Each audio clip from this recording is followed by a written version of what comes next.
34 বছর পর আবারও গণভোটে অংশ নিতে যাচ্ছে দেশের মানুষ। কিন্তু গণভোট আসলে কি, কেনই বা দেশের মানুষ এখন গণভোটে অংশ নিচ্ছে, সবকিছু জানাবো থিওরি বাংলা চ্যানেলের আজকের এই ভিডিওতে, তাই ভিডিওটি শেষ পর্যন্ত দেখুন। গণভোট মানে হলো রাষ্ট্রীয় কোনো সিদ্ধান্ত গ্রহণে জনগণের সরাসরি মতামত নেওয়া। ইংরেজিতে একে বলা হয়ে থাকে রেফারেন্ডাম। জাতীয়ভাবে কোনো গুরুত্বপূর্ণ সিদ্ধান্ত নিতে গণভোট হয়, যেমন সংবিধান পরিবর্তন, শাসন ব্যবস্থার সংস্কার ইত্যাদি। বাংলাদেশ একটি গণতান্ত্রিক দেশ। বাংলাদেশের সংবিধানের 142 নম্বর অনুচ্ছেদে গণভোটের বিধান রয়েছে, অর্থাৎ গণভোট বাংলাদেশের সংবিধান স্বীকৃত একটি পদ্ধতি। জনগণ কোনো সিদ্ধান্তের পক্ষে থাকলে হ্যাঁ ভোট দেয়, আর বিপক্ষে থাকলে না ভোট দেয়। বাংলাদেশে এর আগেও 3 বার গণভোট অনুষ্ঠিত হয়েছে। এর মধ্যে 1977 সালের গণভোট বাংলাদেশের ইতিহাসে সবচেয়ে আলোচিত। 1975 সালে শেখ মুজিবুর রহমানকে সপরিবারে হত্যার পর বাংলাদেশের রাজনৈতিক অস্থিরতা নেমে আসে। তখন সেনাপ্রধান জিয়াউর রহমান ক্ষমতায় বসেন। তখন তার নিজের ক্ষমতার বৈধতার দরকার ছিল। এজন্য 1977 সালে একটি গণভোটের আয়োজন করা হয়। প্রশ্ন ছিল, আপনি কি প্রেসিডেন্ট জিয়াউর রহমানের নেতৃত্ব ও নীতিতে আস্থা রাখেন? ফলাফল হিসেবে হ্যাঁ ভোট দেখানো হয় প্রায় 98%। ভোটার উপস্থিতিও দেখানো হয় অনেক বেশি। একইভাবে 1985 সালে হুসাইন মোহাম্মদ এরশাদও ক্ষমতায় বসার পর গণভোটের আয়োজন করেন এবং তার পক্ষেও 94% হ্যাঁ ভোট পড়ে। রাজনৈতিক বিশ্লেষকদের মতে জেনারেল জিয়া ও এরশাদ মূলত জনগণের সম্মতি ছাড়াই ক্ষমতা দখল করেছিল।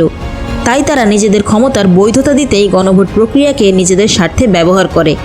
বিশ্লেষকরা বলেন, প্রথম দুটি গণভোটেই সেনাবাহিনীর লোকজন বা তাদের দলের লোকজন সিল মেরে বাক্স ভর্তি করেছে। তাই এই দুটি ভোট আসলে কোনো নির্বাচনই ছিল না। তবে এবারের গণভোট সম্পূর্ণ আলাদা। এবারের গণভোটে জুলাই সনদ বাস্তবায়ন করার পরিকল্পনা করা হয়েছে। জুলাই সনদ স্বাক্ষরিত হয় 2025 সালের 17 অক্টোবর।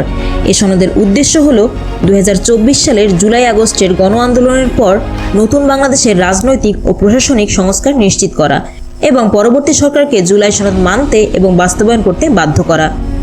এবারের গণভোটের ব্যালটে কিছু উল্লেখযোগ্য প্রস্তাবনা থাকবে, যেমন তত্ত্বাবধায়ক সরকার, নির্বাচন কমিশন ও সরকারি কর্ম কমিশন গঠনে সরকারি ও বিরোধী দল একসাথে কাজ করবে। কেউ সর্বোচ্চ 10 বছরের বেশি প্রধানমন্ত্রী হতে পারবে না। মৌলিক অধিকারসমূহ যেমন ইন্টারনেট সেবা কখনো বন্ধ করা যাবে না। দণ্ডপ্রাপ্ত অপরাধীকে রাষ্ট্রপতি ইচ্ছামতো ক্ষমা করতে পারবেন না। সরকারি দল ইচ্ছামতো সংবিধান পরিবর্তন করতে পারবে না ইত্যাদি। গণভোটে হ্যাঁ ভোট দিলে এসব প্রস্তাবনাই বাস্তবিত হবে এবং না ভোট দিলে এগুলোর কিছুই পাবেন না।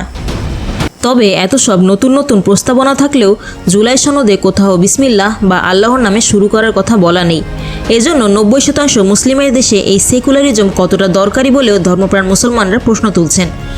কোনো আলেম তো আবার গণভোটে না ভোট দিতেই বরং উৎসাহিতও করছেন। আবার অনেক বিশ্লেষকদের মত অনুযায়ী এবারের গণভোট সম্পূর্ণভাবে জুলাইপন্থী এবং 1971 ও স্বাধীনতা বিরোধী। তাই 71-এর স্বাধীনতা রক্ষার জন্য হলেও গণভোটে না ভোট দিন, এমন পোস্ট ও মন্তব্য সোশ্যাল মিডিয়ায় কম নয়। সো ভিউয়ার্স, আপনি গণভোটে হ্যাঁ ভোট দিচ্ছেন নাকি না ভোট, কমেন্ট করে জানান এবং ভিডিওটি ভালো লাগলে লাইক ও সাবস্ক্রাইব করে সাথেই থাকুন।